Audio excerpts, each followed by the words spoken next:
Halo teman-teman, di video kali ini kita akan membahas tentang gametogenesis. Mulai dari pengertian, prosesnya, hingga praktikumnya juga akan dibahas. Jadi tonton videonya sampai akhir ya. Langsung aja yuk kita mulai. Gametogenesis. Menurut Campbell 2010, gametogenesis merupakan proses menghasilkan gamet yang terjadi pada makhluk hidup. Gamet dihasilkan dalam gonad. Gonad jantan spermatozoom dihasilkan dalam gonad jantan disebut testis. Gamet betina ovum dihasilkan dalam gonad betina disebut ovarium. Gametogenesis terdiri dari oogenesis dan spermatogenesis. Oogenesis merupakan pembentukan sel kelamin betina atau sering kita sebut juga dengan sel telur. Spermatogenesis merupakan pembentukan sel kelamin jantan, yaitu sel sperma. Oogenesis diawali dengan sel diploid yang disebut juga dengan sel oosit primer. Namun, setelah meiosis pertama, sitoplasma sel terbagi tidak merata. Hal ini mengakibatkan adanya satu sel yang memiliki banyak sitoplasma. Sel yang berukuran lebih besar ini disebut juga dengan oosit sekunder, dan sel lain yang lebih kecil adalah badan polar. Kedua sel tersebut bersifat haploid. Setelah meiosis kedua, sitoplasma oosit sekunder kembali terbagi secara tidak merata. Sebagian besar sitoplasma akan membentuk menjadi ootit yang kemudian akan matang dan menjadi sel telur. Sel telur ini akan memiliki semua organel termasuk mitokondria. Dalam proses oogenesis, ootit hanya menghasilkan satu sel telur yang siap dibuahi. Selanjutnya yaitu spermatogenesis. Sama halnya dengan oogenesis, spermatogenesis juga dimulai dari sel diploid yang disebut dengan spermatosit primer, yang kemudian mengalami meiosis 1 berubah menjadi spermatosit sekunder. Spermatosit sekunder ini mengalami meiosis 2, kemudian menjadi 4 sel haploid spermatid. Sel spermatid tadi akan berkembang menjadi sel sperma yang siap untuk membuahi sel telur. Lebih lanjut tentang gametogenesis, banyak praktikum yang bisa kita lakukan. Salah satunya yaitu proses pembuatan apusan vagina dan apusan sperma. Sebelum kita lanjut, ada beberapa teori dasar yang harus kita ketahui, yaitu pertama tentang siklus estrus. Siklus estrus ini terjadi pada hewan non-hominide. Pada tikus, periodenya kurang lebih berlangsung selama 5 hari. Siklus ini terjadi dalam 4 fase, yaitu diestrus, proestrus, estrus, dan metaestrus. Fase-fase ini ditandai dengan keberadaannya sel-sel tertentu pada vagina hewan, seperti sel epitel, sel cornified, dan leukosit. Pada fase diestrus, banyak dijumpai kelenjar mukus yang ditandai dengan adanya lendir. Selanjutnya, pada fase proestrus, banyak dijumpai sel-sel epitel berinti polimorfik. Sedangkan pada fase estrus, yang merupakan masa subur hewan, terdapat banyak sel cornified atau sel epitel pipih yang menanduk. Kemudian, pada fase metaestrus, terdapat banyak leukosit dengan inti yang besar, seperti monosit, limfosit, dan lain sebagainya. Yang kedua yaitu tentang struktur sperma. Struktur sel sperma terdiri dari kepala, leher, bagian tengah badan, dan ekor. Pada bagian kepala yang berbentuk bulat telur dengan panjang kurang lebih 5 mikron ini terdapat nukleus dan tudung akrosom. Di dalam nukleus terdapat benang-benang kromatin. Pada tudung akrosom terdapat beberapa enzim hidrolitik, salah satunya yaitu hyaluronidase. Bagian leher terdapat sentriol proksimal dan badan basal. Pada bagian tengah badan terdapat filamen yang diselubungi oleh mitokondria. Nah, sekarang udah pada tahu kan siklus estrus dan struktur sperma? Yuk kita lanjutkan praktikumnya. Alat yang digunakan pada praktikum kali ini meliputi objek glass, cover glass, cawan Petri, staining jar, pipet tetes, slide warmer, dan mikroskop. Sedangkan bahan yang diperlukan meliputi mamalia betina, sperma hewan, larutan isotonis, aquades, alkohol, pewarna baik itu alami maupun buatan, entelan, kertas label, dan putih telur. Pertama, kita akan membuat apusan vagina. Praktikum ini bertujuan untuk mengetahui fase-fase pada siklus estrus. Langkah kerjanya yaitu, pertama, oleskan putih telur pada objek gelas yang akan digunakan. Selanjutnya, siapkan hamster betina sebagai sumber vagina. Kemudian, ambil larutan natrium klorida 1% menggunakan pipet.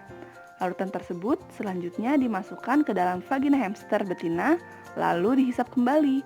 Kemudian, ulangi sekurang-kurangnya 10 kali atau sampai larutan keruh, dengan harapan sel pada dinding vagina ikut terlarut di dalamnya.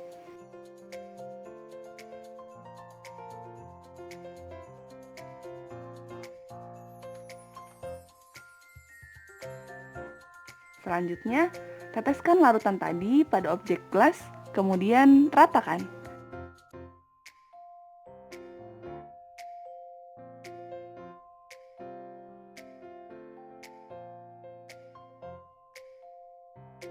Setelah merata, preparat diletakkan pada slide warmer untuk dikeringkan.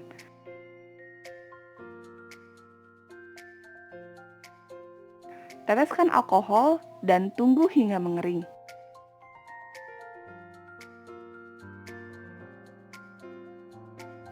Setelah itu, teteskan pewarna dan diamkan selama 15 detik, lalu bilas dengan Aquades.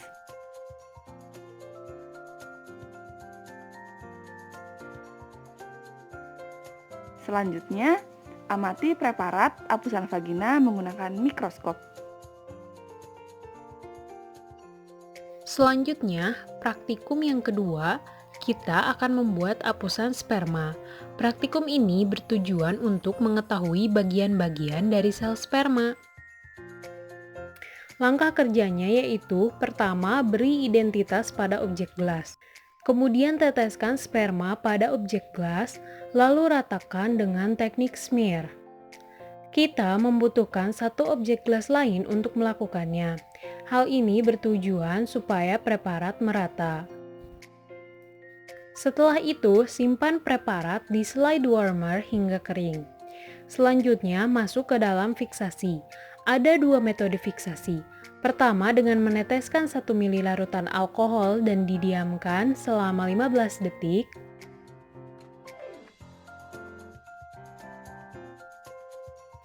Kemudian, tiriskan dan simpan kembali di slide warmer. Sedangkan metode kedua dilakukan dengan merendam objek gelas pada larutan alkohol dan didiamkan selama 15 detik. Selanjutnya, sama dengan sebelumnya, preparat ditiriskan dan disimpan kembali di slide warmer untuk mengeringkannya.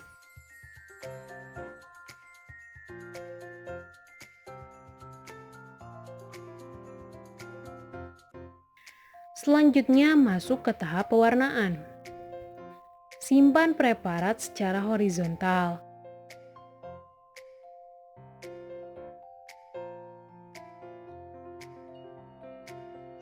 Kemudian teteskan 1 ml larutan pewarna. Dan diamkan selama 10 detik. Kemudian tiriskan.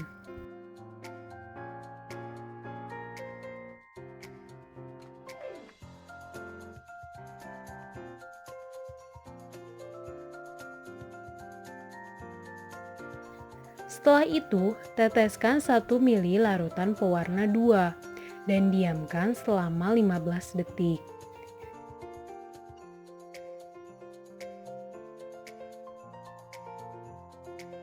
Kemudian tiriskan preparat dari pewarna yang berlebihan. Langkah selanjutnya, bilas preparat menggunakan Aquades pada staining jar, kemudian tiriskan. Setelah itu, letakkan kembali preparat pada slide warmer hingga kering. Setelah kering, teteskan minyak imersi pada preparat, kemudian amati menggunakan mikroskop. Apabila hapusan sudah ideal, maka langkah selanjutnya yaitu mencelupkan preparat ke dalam alkohol beberapa kali lalu tiriskan.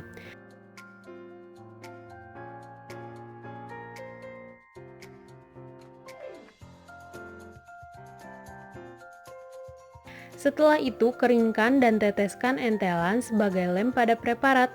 Kemudian letakkan cover gelas dengan hati-hati untuk menghindari gelembung udara. Nah, kalian penasaran nggak sih sama hasil pengamatannya? Yuk kita lihat dan bahas sama-sama. Bisa kita lihat, pada preparat terdapat banyak sel-sel cornified, yang mana sel-sel tersebut sudah tidak memiliki inti. Sel-sel cornified ini merupakan sel-sel epitel yang menanduk dan tanda terjadinya fase estrus.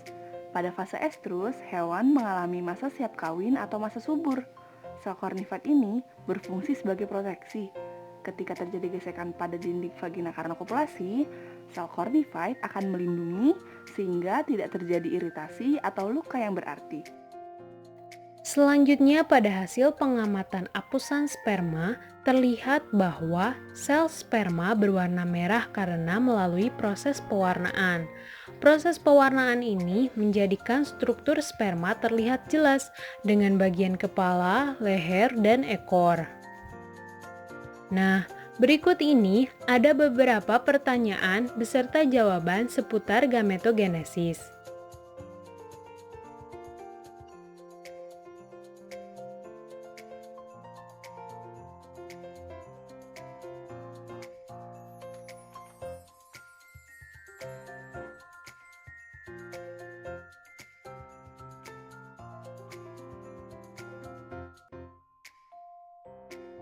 Setelah melakukan praktikum gametogenesis, dapat disimpulkan bahwa apusan vagina dapat membantu mengidentifikasi fase pada siklus estrus.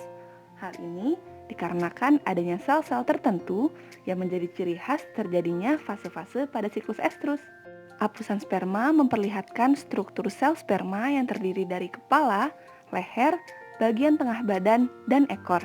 Demikianlah laporan mengenai praktikum gametogenesis yang dapat kami sampaikan. Berikut ini merupakan daftar pustaka dari materi, gambar, dan video yang kami tampilkan. Semoga bermanfaat. Terima kasih dan sampai jumpa di video selanjutnya.